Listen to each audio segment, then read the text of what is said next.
Medical profession is all about a fine balance between patients' expectations and reality. My name is Dr. Hashmi and I want to highlight some common misconceptions of all times. It is quite common for our patients to have this perception that their doctor should know everything and they should have answers to most of their questions. It is okay to have this perception to some extent. However, if we go in detail, we will see that there are a lot of books that they have to study and the medical knowledge is vast. Yes, in an ideal world, it would be quite nice to know all the books and to have a nice grip on all the knowledge that is available. However, it's not practically possible because of a problem with our brain, because it is quite good at creativity, however not so good at memorizing. Repetition and revising skills sometimes help, but this does not address the issue. Now the question is, should they know everything? An answer is quite simple.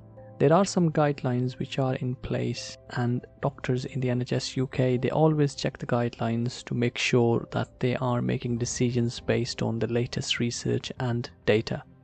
Personally, I would trust a doctor more if he checked all guidelines before giving me advice.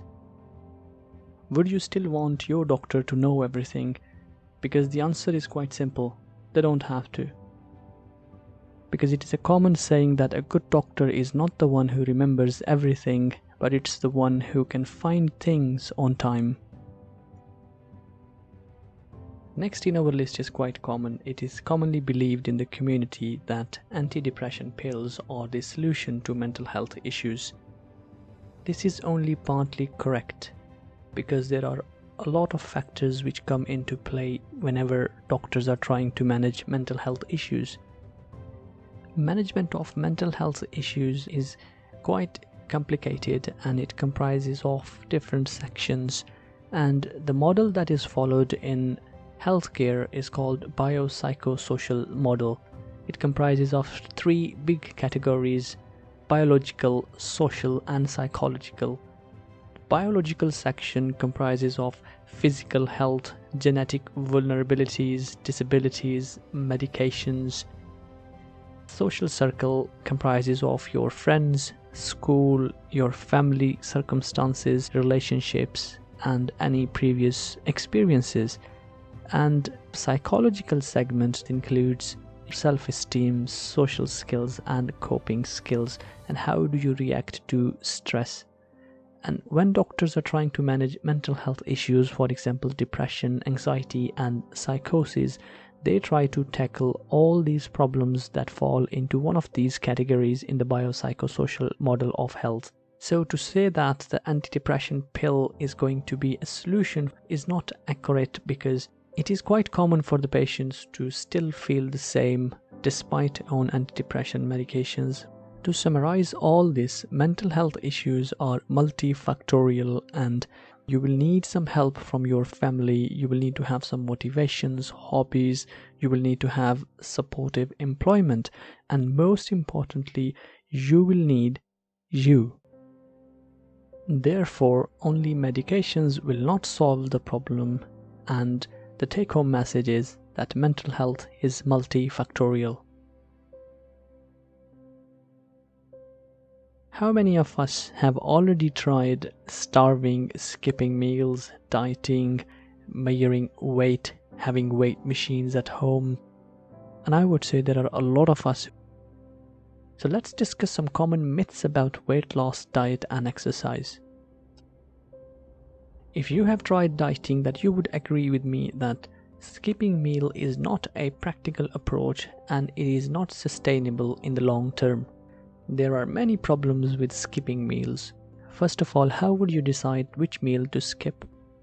Because sometimes you will need more calories during the day, sometimes you would like to have more calories in the morning, or some people they go for evening walk, gym or exercise. And if you talk to the people who have tried dieting and skipping meals, they will tell you that they feel fatigued and tired. Our body is not able to predict when it is going to get food. So what happens, all calories that you consume, the body aims to store it for future. and that is a natural plan of our body to prepare for the period of starvation. And let's not forget that the fat, protein and carbohydrates, they are important nutrients and they must be consumed in order to help our body to function properly. Now the next question is, if dieting is not the answer, then what should we eat? Most of us already know that what is healthy diet. We will have to stop all those burger, pizzas and rest of the fatty meals, and we'll have to swap them with some healthy alternatives that contain healthy fat, protein, carbohydrates and fiber as well. And the same concept goes for snacking. But it depends, what sort of snack do you eat? And it is quite simple. We will just have to swap fried high-calorie snacks with some fresh fruits.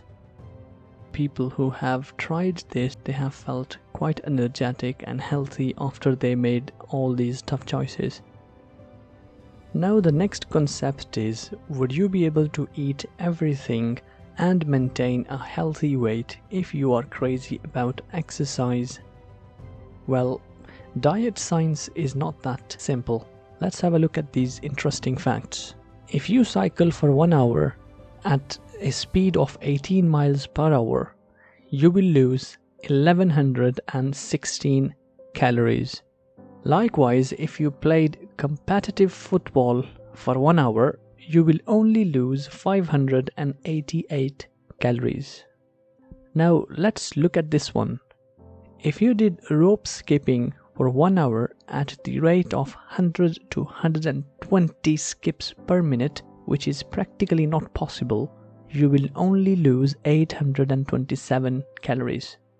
It tells us if you are someone who is going to exercise at least 3 to 4 hours per day and exercise has to be quite competitive, then maybe you will be able to lose some calories which are equivalent to the normal diet that we are taking these days. If you had a Mac burger and fries in your lunch, it means that you had a meal equivalent to 845 calories. Now if you compare this example with the above exercises, you will see that you will have to skip rope at the rate of 100 to 120 skips per minute for at least 1 hour or maybe more to consume this Mac burger and fries. It confirms that exercise alone is not the answer for healthy and ideal weight. Therefore, exercise plus balanced diet is really important for a healthy weight. Now the next burning question is, how do we actually weigh ourselves? Traditionally, all of us have a weighing machine at home that looks like this one. What is weight? Weight is equal to mass into gravity. It means that a force along with gravity that is applied against the weighing machine gives us a number, and that number is weight. Now in this scenario, most of the time mass stays constant, and let's assume that the only place we are going to check our weight on is the planet Earth. However, if you have a normal weight, it does not mean that you also have a healthy weight. Yes, let me explain in a minute. There are multiple factors which affect body weight. For example, everybody knows that our body is mainly composed of water. It means that if somebody is dehydrated, their weight will be less. Similarly, in some heart and kidney conditions, weight will be more because of the water retention. And same concept goes with bone density as well.